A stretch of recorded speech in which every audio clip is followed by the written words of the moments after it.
About 2 days after surgery, I started to die. There was internal bleeding, and from that, obviously a lot of loss of blood, and my blood pressure dropped really low. And then all my vital signs started to shut down. And I remember opening my eyes and seeing this big belly, and just looking at my belly and not knowing what was going on. My whole body had swollen up. It was all distended. And then the pain became so intense that I started screaming. And as I was screaming, people started running in, in white, pushing carts and machinery and screaming and tossing stuff over me. I remember looking up and they were throwing tubes and bottles back and forth. And then I realized I must be dying, and I was screaming, no, no, no, leave me alone, let me die, because it had been 2 years of being sick, and I just didn't want to, live anymore. And I lost consciousness, and the next thing I knew, I was out in the hallway. It was probably the middle of the night, because the lights were dim. I looked back and forth, and I didn't see anybody, and then it hit me that I wasn't supposed to be out in the hall. And I figured if they caught me out in the hall, I'd get into trouble.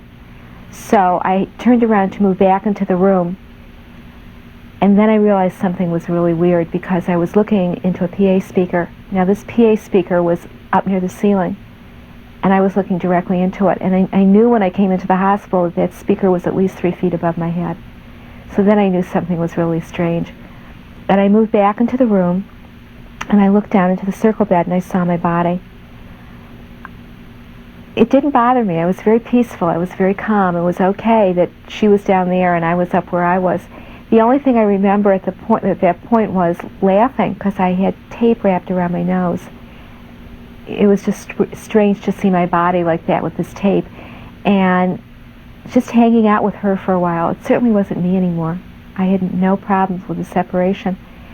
And then the next thing I knew, I was in total blackness. And I remember thinking, well, either my eyes aren't working or I'm in darkness. And as I thought that, I felt hands come around the back of me and pull me into this warm, soft, lush love, which was my grandmother. She had been dead for 14 years. Now, when she died, I thought that was it. It was over. I never gave much thought to the fact that when people were dead, they were dead. But I also had absolutely no doubt at that moment I was with my grandmother. And as I realized that, I also realized that everything I had ever believed was just a belief, that now I was in touch with reality, and reality was that my grandmother and I were together again. And as I thought that, it was like every memory we had of each other came alive again. And all this love that we had for each other just embraced us and was us. And I stayed with her for a while, and then started moving again through this darkness. And as I looked through this darkness, I could see energy churning. And the energy was moving through the blackness, and light was coming out. And the light was moving down to the end of wherever I was going, and it was forming the light. And I wanted to get to it. I could not only feel the light, I could hear this low droning noise that was beckoning me to the light. But at the same time, my hands were becoming really big. My hands were expanding, and I became fascinated by that. And the next thing I knew, it was morning. I was back in the circle bed. 2 nurses were in my room opening the drapes. And I tried to tell them that I had left the bed, and they told me I had hallucinated. A week later, I had been rotated face down, and that's really uncomfortable, lying on this bed, because there's practically no mattress at all. It's just a suspended canvas, and I only weighed 85 pounds at the time. That's 35 pounds less than I weigh right now. So I was very skinny, and I was very uncomfortable, and the button for the nurse fell away from the bed, so I couldn't hit the button to call the nurse, and the door was closed so nobody could hear me. And I started calling, and then I started screaming, and then I became hysterical. And as I became hysterical, I separated again from my body. I left the bed. This time I was totally alert, and I watched it happen. I watched my body move away in the circle bed, and I looked down. I was back up in the blackness, and I looked down, and my body was in that circle bed, and like a bubble, and crying hysterically. And then I looked out into the blackness, and there was another bubble, and in it was me at about a year old, face down in my crib crying, just as intensely. And I kept looking back and forth between the two scenes, because I was, obviously confused. And about the 3rd time I looked back and forth, it hit me. There was a very strong presence of this being that was an energy or a force, certainly not an old man with a long white beard, but an energy that just moved through me and was still it. that was just pure love. If you took the love I felt for my grandmother and you multiplied it by about 1,000,000, maybe that you could get the intensity of this love. It was very warm and very, it held me up.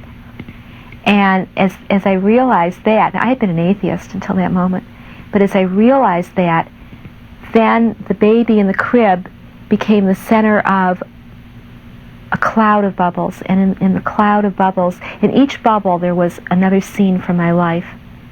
And together, this being and I bounced through all these bubbles, and I re-experienced my life.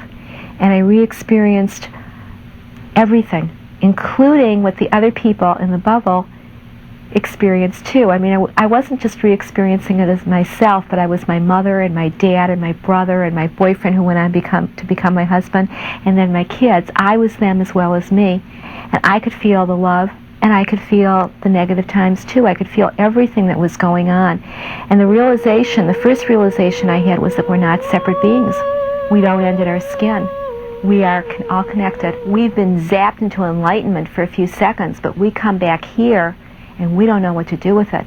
We had it there. We don't have it here because our significant others, there's that tug of war to go back to being the way you were before. You know, nobody wants to see you change. That's too uncomfortable. So there's that enlightenment, and then there's a tremendous amount of grief for having to give up the light and be back here. And then after the grieving process, there's a search to find it again, only this time here. And eventually you do, but you have to heal yourself.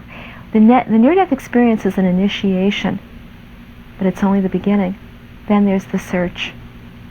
And I think what I've come to in 16 years of searching is that the universe is benevolent and the universe is meaningful. And we have to heal ourselves enough to be able to see that and live our lives according to that.